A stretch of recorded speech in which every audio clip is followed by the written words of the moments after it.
সালাম আলাইকুম প্রিয় বন্ধুরা।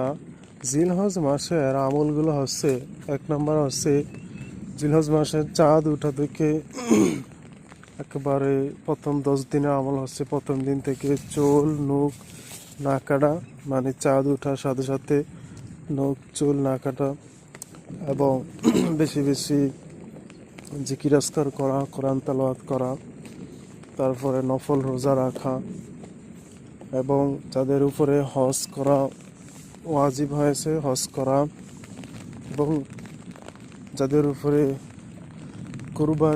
যাদের উপরে হজ ফরজ হয়েছে তাদের উপরে হজ উমরা করা, এবং কুরবানি যাদের উপরে ওয়াজিব হয়েছে